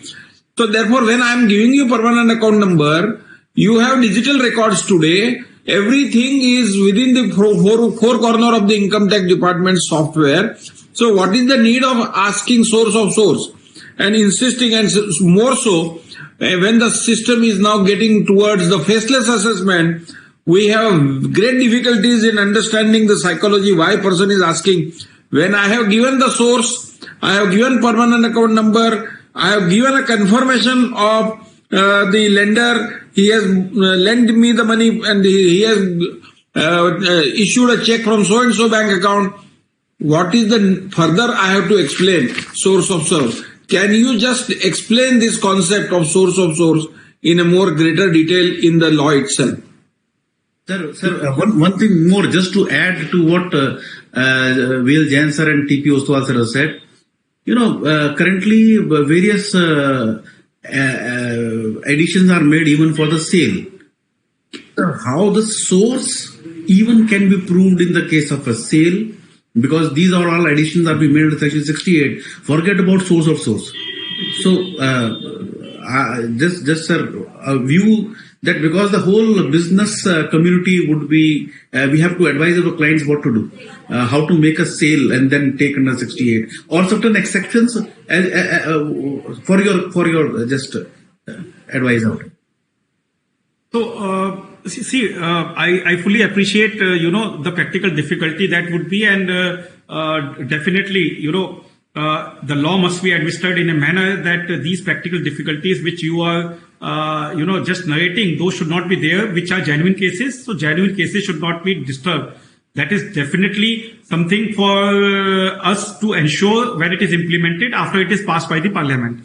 But the logic behind this is that we all know that there have been shell companies who provide book entries as a loan or borrowing. And when you, after 2 years, when you go to find the source, to find whether they are genuine or not, because he will say that, I have given you PAN number, he's assessed to tax, he filed his tax return. But when I go over there, he has disappeared now. We see this many, and we all in this profession, we know that how shell companies are formed only for this purpose. So that is the logic behind this particular provision. But yes, you are absolutely right that while you bring a provision to ensure that taxes are not being evaded, we also have to ensure that genuine taxpayers are not harassed. So that is definitely one will have to consider, and I take those points and we will discuss that. Sir, also consider especially for the sales also, sir. Right. Okay. Thank you, sir. Thank you. There are two issues, Kamlesh, which are bothering industries, and PVS has raised, concern. One is regarding the taxation of perquisites, and the other is reorganization. That's section 170, the changes which are proposed. So, PVS, if you can explain those concerns. On reorganization, more a suggestion. What has been left out is that there is a transferor company, there's a transferee company. The law is providing regarding the transferee company as to what could be done. The successor company, that it can file a revised return after the orders are passed, and a modified return can be filed by the transferee company. There are occasions, after all, a business reorganization takes into account the merger, amalgamation, as well as a demerger, if I have to say. So obviously, the transferor companies also would require similar provision because they will also be required to make an amendment to their returns. After all, they are twin brothers, the transferor and transferee companies. Whatever is the impact in one would impact the other two, if not in the same terms. Having an impact, income impact would be different. But the impact is the same. So, mirroring of those provisions is required. Number two is that if there are TDS also which will happen from the point the core order is effective, finally given effect, then the TDS also must be given credit in the hands of the company which is picking up the income. Right now, administratively it is becoming difficult. Though in law it is there, I don't think the TDS can be anytime denied. But administratively it is becoming difficult. So, enabling provision under the TDS law that in a business reorganization, if there are deductions which have happened in the hands of the transferor company, but eventually the income is in the hands of the transferee company, then the TDS also will be, a related credit will be given. The third one, possibly, is that whenever the many decisions have come where the revenue has been frustrated, that you cannot make an assessment on the predecessor, and you can, once it is made only on the successor, that has been now given amendment. Rightfully so, the revenue should not be frustrated in making an assessment for the only reason that the predecessor has merged with the successor. But the question is, there can be an occasion, the word pending is defined in the Act, that pending may need a slight wider conceptualization, because there are mergers and amalgamations and demergers which can be even retrospective. That is, before even I filed the scheme before the code. There are not very many occasions like that, but law allows that kind of a flexibility. So the pendency should be from the, if there is an appointed date which is prior to the filing, then the pendency should count that period also, and maybe an amendment is required because the scheme may be wider than that. These are my suggestions on that. I don't have a comment to make as to what is, they are all welcome laws. They would enable better compliance. In fact, there are facilities to ensure that successor and predecessor relations are well handled. Sir, just one point to add about Srinivasan sir has said, that yes, you are very, very welcome these amendments, proposed amendments. What we have said that the time period which is given is 6 months from the date of the order.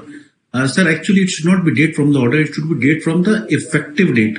Because date of order and effective date are different. And effective date is the date on which the order of the NCLT is filed with the MCA and the approval is given. If that NCLT order is not filed with the registrar, the demerger is not there. So not from the date of order, but on the date of the effective date. That is the session. Are you on mute? Previous your views on the perquisites, particularly Kamlesh, the thing which is bothering is regarding the perquisite which has been extended to the business. So I think certainly all the rules which are in respect of salary will salaried employee will extend to the business for the determination of the values of the perquisites.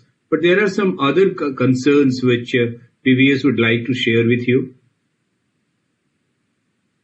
Yeah. Essentially, the extension, the COVID-related reliefs are welcome. They are intended. It is commensurate with the occasion or the disasters which families encounter. The provisions are welcome. Essentially, the word relative, which is used, is a lesser scope relative under 10.5 compared to the relative which is used in section 2 itself.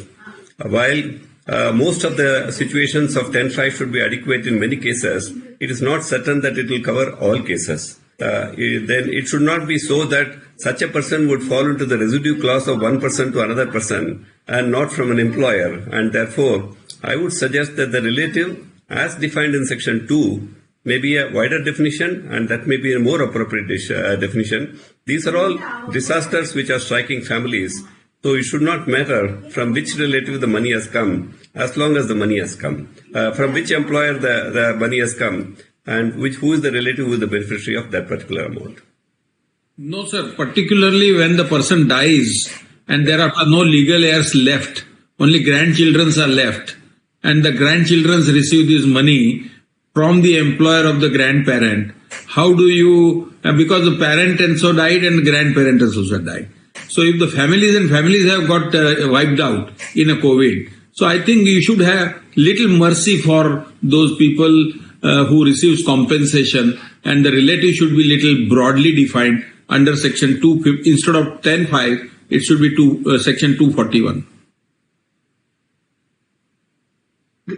There is one amendment which has been introduced in section 263 in respect of transfer pricing orders, which very understandable.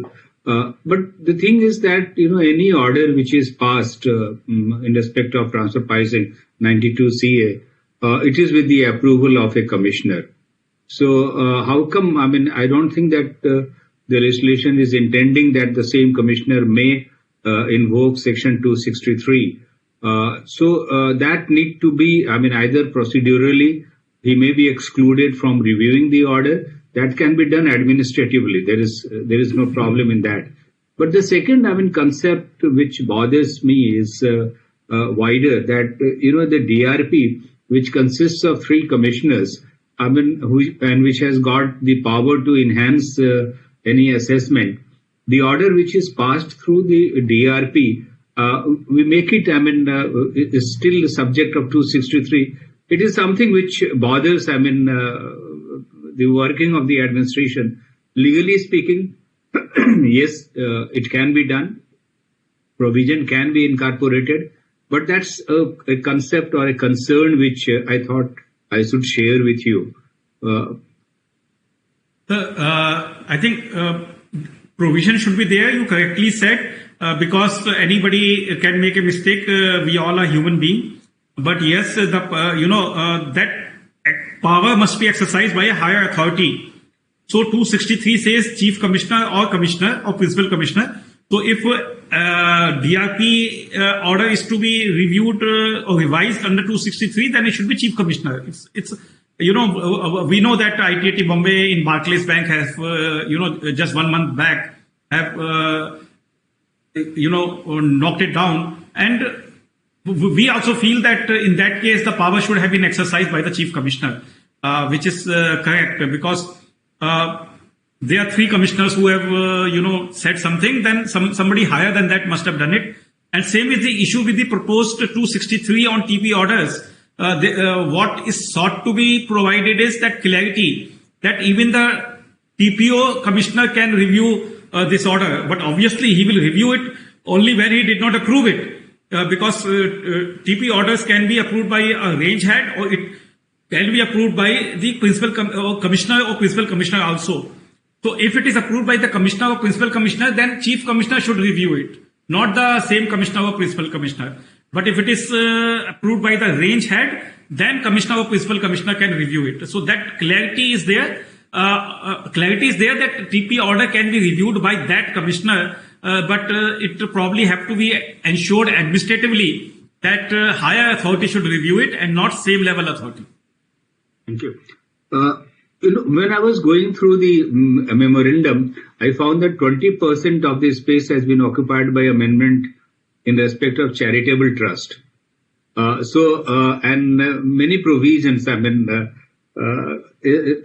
been, touched, and section 11, 12, 13, which otherwise would have been very simple to read and understand, is gradually over the years, it is not this amendment, but over the years is becoming more and more complex. So there are certain issues which TP has in respect of the charitable trust. So TP, why don't you share those? Sir, in the budget, you have done one thing is that section 11, 12, 13 and section 10, 23C are brought on par with each other, as I understood based on our reading of the sections. If that be the case, why can't you dispose of get rid of one section and bring 10, 23C under section 11, 12, 13 rather than writing 30, 40 pages of explanatory memorandum and making us confused totally. We devoted so much of our time to understand what explanatory memorandum is, and we lost because of that. We could not study the other provisions of the law. No, that's not correct. That's not correct. They have been organized so well under trust, although amendments are very complex, but they have been explained. If you are speaking that amendments are that you are speaking because of explanatory memorandum, because you have understood explanatory memorandum. Exactly. That is the purpose. That is the purpose. Why should you have two regime? There is absolutely no justification for having two regime. So let's bring them at par so that taxpayers themselves, once the TP sir have said, now taxpayer will say, ki hata do sir. तो हटा देंगे बाद में। तो सही है, बिल्कुल हटा के एक ही करना चाहिए। अरे भाई हम भी कहते हैं यार, because 1023C, now 23C is a clause in section 10. Because it is a clause, I cannot put another clause. If it was subsection, we could have put subsection, no problem. Like 144B, they are all subsection, there is no issue. Now because it's a clause, then they have to be proviso. So there are 24 proviso right now, and within each proviso there is explanation, and those explanation also have proviso. So it is complicated. I don't deny it. And as you said correctly, tomorrow I will not be there, but hopefully somebody will take that call that hata do isko, let only 11, 12 be there. Sir, but salutation to you for removing that blanket denial of 11-12 benefits and making it pro rata. That is what is now. See, this is actually a reform that we have done for trust or institution for the benefit of taxpayer. Now we have said you will not do this, you will not do this, you will not do this. There are 20 conditions we have put. But what if I don't follow? Some of the conditions are very, very small condition. Materially, they are very small. Do you want to cancel the registration for that small deviation? So, and it was happening. And if I do a small deviation, will you tax my whole donation? Or something I have spent, you will allow as deduction or not? There was no clarity to the tax officer. There was no clarity to the taxpayer. There was no clarity to the courts. Now that clarity has been given that if this is a violation, this will happen. If this is a violation, this will happen. So, Bhashna sir, here one point very, very, very rightly said and discussed. Now, one of the condition out here is that what is taxed in that case, what is not allowed is if that in the expenditure, what is not allowed is any contribution or donation made to any other trust. Now the issue is, suppose there is a trust whose basic main object is to give support someone for the education. So when he's supporting for the education, he will be giving that amount as a donation to him so that he can pursue. You have done some major violation. That is why that provision is applicable to you, and your income is counted on a net basis now because you have done a major violation, right? So I think for calculating net income, what is it? Donation. So once you have violated those conditions, so we say, okay, donation is your income, and then whatever you have spent for the object of the trust is your expenditure. So my object is only giving scholarships or donations. No, right. So scholarship donation you give, na, there is no problem. That is allowed as deduction, but you don't donate it to another trust. What we have said is don't donate it to the another trust. That becomes a donation. In your business also, when you donate to the another trust, then you might claim under ATG, but it is not allowed as deduction. Agreed. So everything has been brought at par basically. Great. No, but the donation to the other trust out of my current year's income, I am entitled to do that. No, that is only if you are a proper trust. Now you have violated some condition. So you should not get benefit of exemption regime. That is why.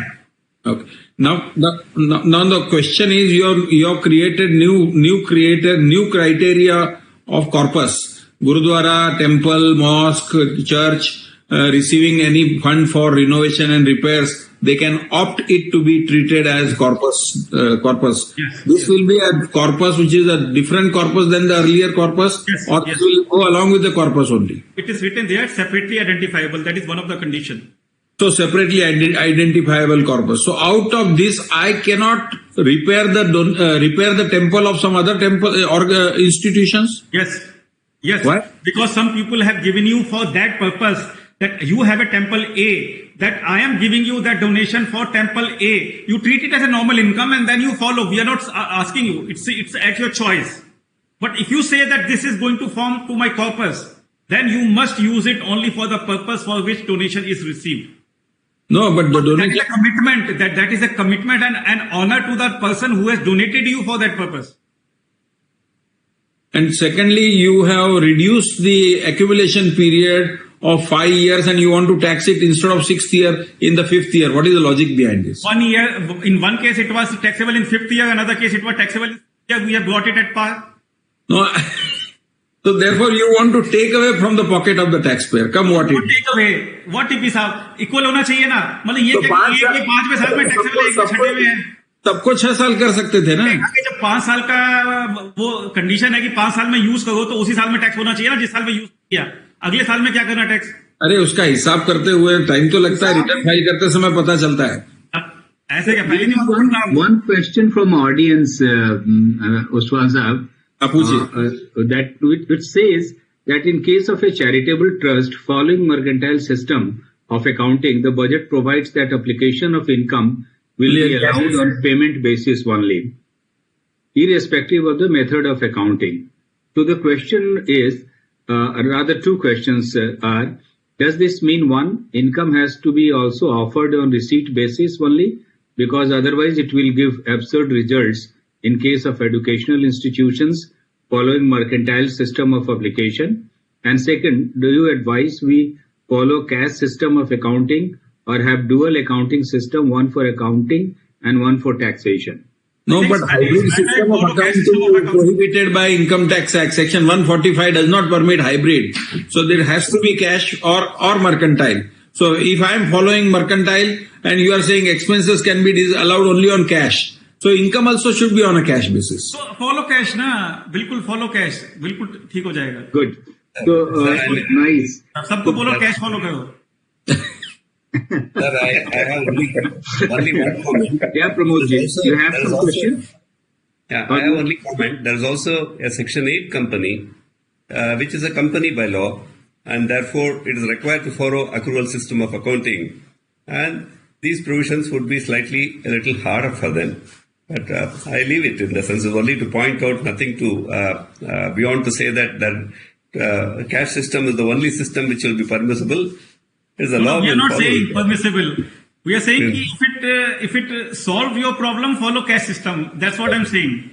Welcome. If it solves your problem. No, very right. Actually, what will happen in this case is that just like an application of Section 43B, if I talk about that, it would be as good as, because when the books are prescribed, it is only for the business or income from other source.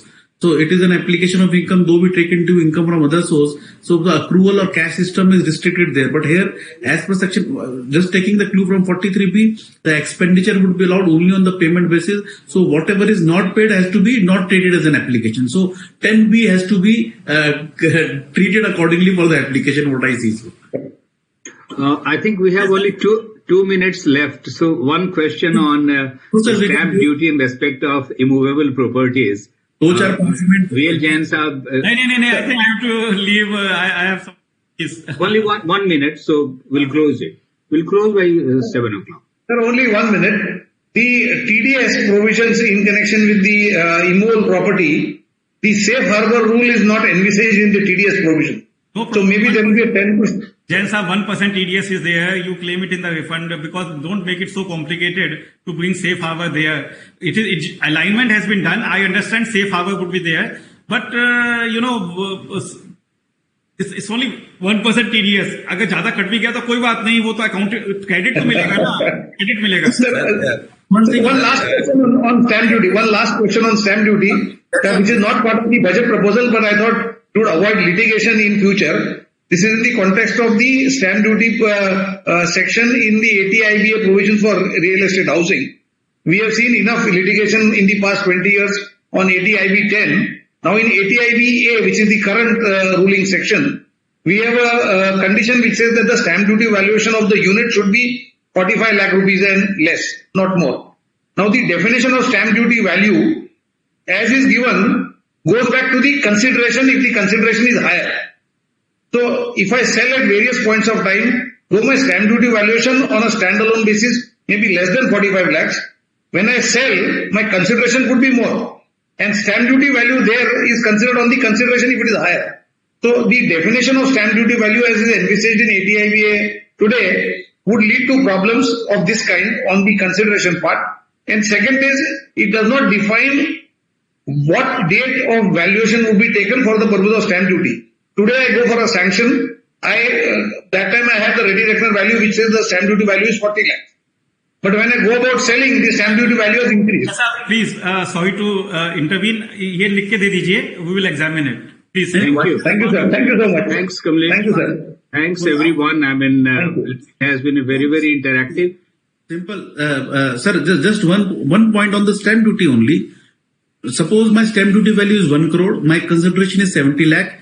Now, when my TDS is also deducted on 1 crore, and the option which I have in 50C2, so that I don't get, and the CPC is making the addition, would be making an addition. So, sir, 50C2, which is there with where I can fight, sir, वो कहाँ से लाऊं मैं? वो natural justice नहीं मिल रहा, sir. नहीं, वो तो आपका अलग इशू है. इस बार का अमेंडमेंट वाला इशू नहीं है ना? नहीं है. अभी वो आप मुझको एडमिनिस्ट्रेशन में मत डालिए. अभी बजट का ही पूछिए. अभी एडमिनिस्ट्रेशन वाला हेड नहीं है मेरे पास. मुझे चेयरमैन बना दीजिएगा तो पूछ लीजिएगा. So nice of you, Kamlesh, for being frank. I mean, as always you are, and taking up all the questions. Thanks, and thanks to all the panelists and Pramod ji and everyone, and to the participants particularly, and last but not the least, the Secretariat of the ICAI for organizing and ensuring that it has flown so nicely, so smoothly. Thanks once again, Kamlesh, Thank you for being here and sharing your. Thank you, everyone. Thank you very much. Thank you so much, sir.